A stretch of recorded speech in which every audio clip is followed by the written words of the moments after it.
Hello everyone, this is Renu Agarwal here. Welcome to Agarwal classes. आज का topic हमारा रहेगा एवरीडे वर्सेस एवरी डे। देखो, एक जो है वो सिंगल वर्ड टर्म है, दूसरा जो है वो टू वर्ड टर्म है। दोनों का डिफरेंस अगर हम बोलते हैं, यानी स्पोकन में हमें नहीं पता लगता, लेकिन रिटन में हमें क्लियरली पता लग जाता है कि हमने कौन सा लिखा है। तो इसके यूज़ में हमें बहुत ध्यान रखना पड़ता है।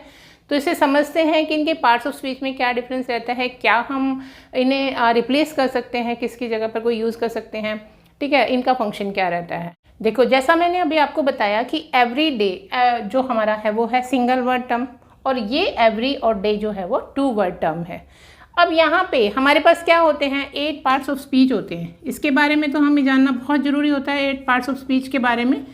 तो इस 8 पार्ट्स ऑफ स्पीच में इन दोनों का क्या फंक्शन रहता है, कौन सा पार्ट ऑफ स्पीच है ये, इसका जानना बहुत ज़रूरी रहता है। क्योंकि अगर हम क्लोज टेस्ट वगैरह कर रहे हैं तो हमें पता तो हो कि कौन सा हमें इसमें से पार्ट्स ऑफ स्पीच की ज़रूरत है, रिक्वायरमेंट के अकॉर्डिंग हम लगाते हैं, ठीक है।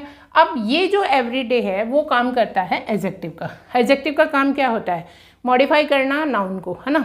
अगर वो नाउन को डिस्क्राइब करता है, मॉडिफाई करता है, नाउन के बारे में बताता है, तो इसका मतलब एडजेक्टिव के बाद हमारे पास क्या रहेगा, प्लस एक नाउन रहेगा फॉलोड बाय अ नाउन, है ना। अब इससे हम क्वेश्चन क्या कर सकते हैं कि किस तरह का, व्हाट काइंड ऑफ, यानी कि जो नाउन है वो किस तरह का, जब हम पूछेंगे वो हमारा आंसर निकल के आएगा, तो इसका मतलब वो एडजेक्टिव होता है, ठीक है। अब आते हैं इधर, एवरी और डे, ये दो वर्ड है, दोनों वर्ड अलग अलग है। डे हमारा एक नाउन होता है, जैसा हमें पता है कि डे एक नाउन होता है, ठीक है। जैसे अगर आप 1 डे 2 डे ऐसे लगाते हो तो आपको पता लग जाता है 1 डे 2 डेज, ठीक है। अब ये है एक डिटर्मिनर और ये है एक नाउन, दोनों मिलाकर फंक्शन किसका कर रहे हैं, एडवर्ब का। अब इसे हमने कहा एडवर्बियल फ्रेज। क्यों कहा, फ्रेज क्या होती है, अ ग्रुप ऑफ वर्ड्स, ठीक है। ग्रुप ऑफ वर्ड्स है। ग्रुप ऑफ वर्ड्स कैसे हुई, एक और एक दो, यानी कि मोर देन वन अगर हो गया तो वो ग्रुप हो गया। ग्रुप ऑफ वर्ड्स होने की वजह से इसे हमने फ्रेज कहा।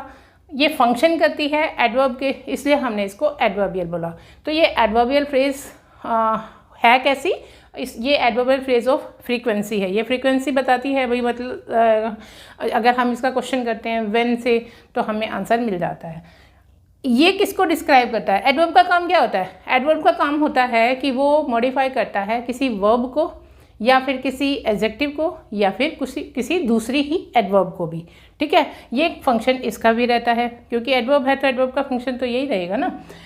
बट नॉट नाउन, ये नाउन को डिस्क्राइब नहीं करती, बट नॉट नाउन, ये ध्यान रखना है। इसमें दोनों में मेन डिफरेंस ये हो गया। इसका क्वेश्चन हम करते हैं व्हेन से, इसका क्वेश्चन हम करते हैं व्हाट काइंड ऑफ से। अब इनके मीनिंग का डिफरेंस भी देख लेते हैं क्या रहता है। नेक्स्ट जो इनका मीनिंग में डिफरेंस रहता है, देखो ये जो एवरी डे है इसका मतलब होता है कि कॉमन, मतलब नथिंग स्पेशल, कुछ ऐसा स्पेशल नहीं है, जिसे हम कह सकते हैं कि रोज़मर्रा में जो होता है ना, उसकी बात हो रही है। कॉमन, रेगुलर बेसिस पे जो करते हो, ऑर्डिनरी, या हम कह दें नॉर्मल, ऐसा कुछ नहीं जिसको आप नोट करें कि आज तो कुछ स्पेशल है, तो उसको बोलते हैं एवरीडे। ये किसको सजेस्ट करता है कि that something is very common in your life, जो है वो बिल्कुल कॉमन है, कुछ स्पेशल नहीं है आपकी लाइफ में। लेकिन एवरी डे जो करता है वो सजेस्ट करता है, इंडिकेट करता है कि you do something each day, ठीक है। हर रोज़ जो आप काम करते हो, इसका मैंने क्या कहा, रोज़मर्रा, ठीक है। रोज़मर्रा की ज़िंदगी, जैसे मैंने नाउन लगाया एवरीडे लाइफ, ठीक है, एवरीडे टास्क, हर रोज़ का काम। तो इसमें हमने क्या कहा, इसमें कहा ईच डे आप कोई काम करते हैं, एवरी डे आप कोई काम करते हैं, एक्टिविटी है आपकी, कोई हैबिट है, रूटीन है रोज़ का, जो कि आप परफॉर्म करते हैं डे टू डे बेसिस पर। तो ये इनका डिफरेंस रहता है। हम इन्हें एग्जांपल से समझते हैं।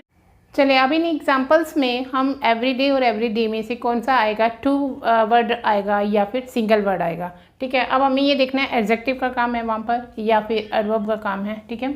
तो एवरीडे क्या है, एक और चीज़ को हम यहाँ पॉइंट को समझ लेते हैं। एवरीडे को रिप्लेस किया जा सकता है रेगुलर से, ठीक है, ये मेरा रेगुलर वर्क है।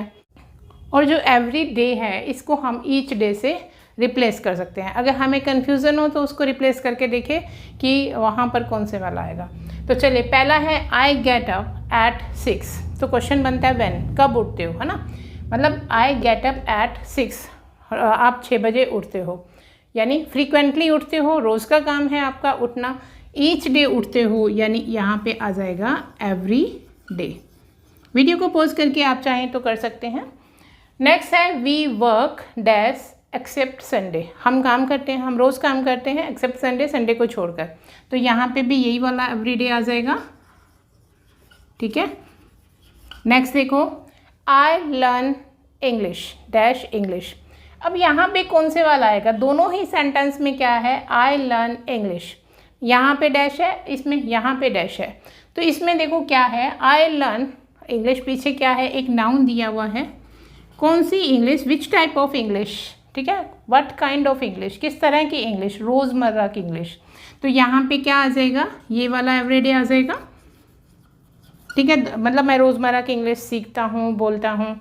यहाँ आई लर्न इंग्लिश एवरीडे, रोज़ करता हूँ, रोज़ सीखता हूँ, ये रूटीन है आपका, ये हैबिट है आपकी सीखना। यहाँ पे रोज़मर्रा की इंग्लिश सीखते हैं, ये आपकी हैबिट है रोज़ सीखना, ठीक है। तो यहाँ पे ये वाला एवरीडे आ जाएगा। आई थिंक इस सेंटेंस से आपको क्लियरली समझ में आ गया होगा कि डिफरेंस क्या है। These clothes are for dash use, ये जो कपड़े हैं वो रोज़मर्रा के यूज़ के हैं, तो कौन सा वाला आ जाएगा, एवरीडे, ठीक है। नेक्स्ट है dash task can become monotonous. Monotonous का मतलब होता है कि इसमें कोई चेंज तो है नहीं, वो एवरीडे वाला काम है। समझ में आ गया आपको कि ये एवरीडे टास्क है, एवरीडे वाला काम है। सो ये क्या हो गया है, बिल्कुल बोरिंग हो गया है। अब यहाँ पे क्या मतलब हुआ, एवरीडे टास्क मतलब जो रोज़ के काम होते हैं वो कैसे हो सकते हैं, मोनोटोनस हो सकते हैं, बोरिंग हो सकते हैं, क्योंकि वो रोज़ के काम है, रोज़मर्रा के काम है, चेंज ही कुछ होता नहीं है, देखो बोरिंग हो जाते हैं, ठीक है। तो आई होप आपको एवरीडे और उसका एवरी डे दोनों का मतलब समझ में आ गया क्या डिफरेंस है। और वीडियो कैसी लगती है आप कमेंट सेक्शन में बताइएगा, अच्छी लगती है तो शेयर कीजिएगा। Thank you for watching.